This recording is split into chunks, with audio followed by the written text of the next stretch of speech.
15 dastardly betrayals, 27 broken hearts, 8 bloody revolutions, 765 deadly bullets, 200 litres of blood, countless tears, 22 blissful reunions, 1 film festival. Hi, my name is Jenny Neighbour and I'm the Sydney Film Festival Programmes Manager with a particular responsibility for programming documentary, and I'm here to talk about the Foxtel Australian Documentary Prize. There are 10 films in the lineup. There are films which are world premieres, there are films which are Australian premieres, and a couple that were screened already in Australia, one of which was Life in Movement. It's a very Sydney story. It's the story of Tanya Liedtke, who was just recently appointed the head of the Sydney Dance Company when she was killed in a traffic accident. It's a very, very moving story, but also one that gives you great insight into how an artist creates a work as well. 3 of the world premiere films in the Foxtel Australian Documentary Prize are from filmmakers based in Sydney, one of which is The Hungry Tide. I'm Tom Zabriskie. I made The Hungry Tide. This is my 10th film at the Sydney Film Festival. So the film is about Kiribati, a country nobody seems to know very much about, but it's a country that will be soon swallowed up by the sea. In 100 years, scientists predict that it's going to be the first nation to disappear as a sovereign state. The main character is a woman who lives in Sydney. She's from Kiribati. She's shy and awkward, but in the film she matures and becomes confident and addresses people on the world stage. She also has her family on the islands, and she's very close to them and very passionate about making sure that they're well resourced. There's pressure on her as somebody who earns a living in a Western country to make sure that they're okay. So she has to balance the needs of her family, their personal needs, with her work as an advocate for her country.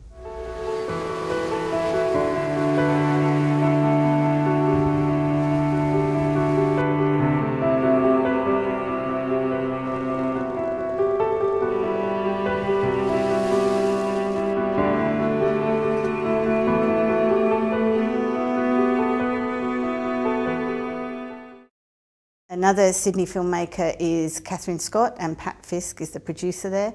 They've made Scarlet Road, which is about Rachel Wooten, who's a Sydney sex worker who actually campaigns to allow everyone to have their right to freedom of sexual expression, and she particularly works with people with a disability. This is one of the most moving films I've seen for a long time, and when I think about all the films I've seen at the Berlin Film Festival and the International Documentary Festival in Amsterdam, this one really, for me, just pulled the rug from under my feet. I loved it.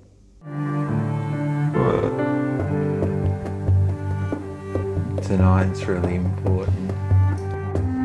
I haven't got much movement below the knee. To be able to achieve normal sexual function when you think yourself incapable of it, I feel like a real bloke again. These are people that very often has, for a long time, never been touched. Everybody needs to have somebody to hold hands with. Sexuality and sexual expression is the last bastion. It has been my dream to have a woman stay in my bed overnight. Everyone has a right to sexual expression, and that includes people with disability. Hi, I'm Jason Sutcliffe, Rollerboy. The film itself is about my life, and it's a lifelong journey on wheels because I have been a roller skater since I was a kid, and that's basically all I've ever known. Over a 30-year period that I actually skated, my dad documented pretty much everything on film. Everywhere we sort of went around the country and around the world, people who weren't involved in skating started saying, wow, that's so fascinating, you should make a documentary. Then starting to work with Polly, it entirely sort of became a different thing altogether and evolved into a story about my life.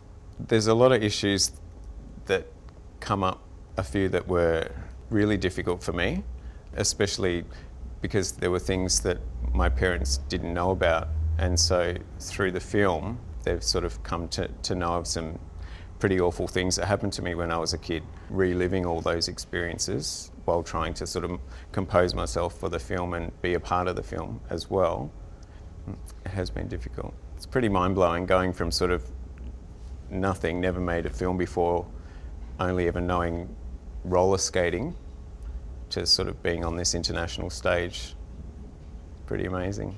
Un atleta, pensate, ha fatto il suo primo campionato del mondo nel 1985 a Rimini. Ha deciso che è il suo ultimo campionato del mondo. Quindi l'applauso lo voglio doppio perché questo atleta stasera ci saluta, è la sua ultima esibizione. Un grande, grandissimo applauso per Jason Sutcliffe.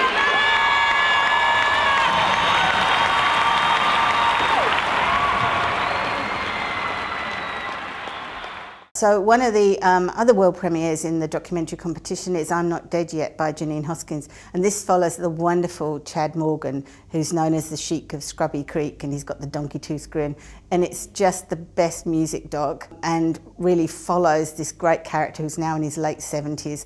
Story of his life, but some fabulous music along the way. I'm Mitzi Goldman. I'm the director and the producer of A Common Purpose. It's a film about 26 people who were convicted of murdering a policeman. 14 of them were sentenced to hang, and they were defended by 2 white lawyers in South Africa. One of them was assassinated during the course of the trial, and the other one continued to work their case and managed to eventually free them from death row. This all happened in the last 5 years of the apartheid regime. It's an archival compilation film, and it's pieced together from people's memories, photographs, archives and interviews of a very important time and the biggest murder trial in South Africa's history. It's a story about a woman who uses the law in a very specific way to fight for justice in a country where law was used for injustice. It's a really strong and important reminder of the apartheid regime, which unbelievably generations of people may not even know about.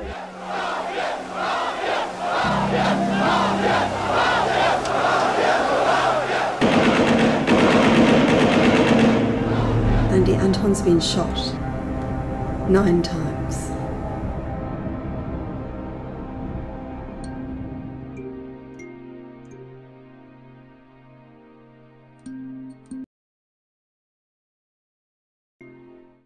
The finalists are chosen from I think it was roughly 70 films that were submitted for the competition.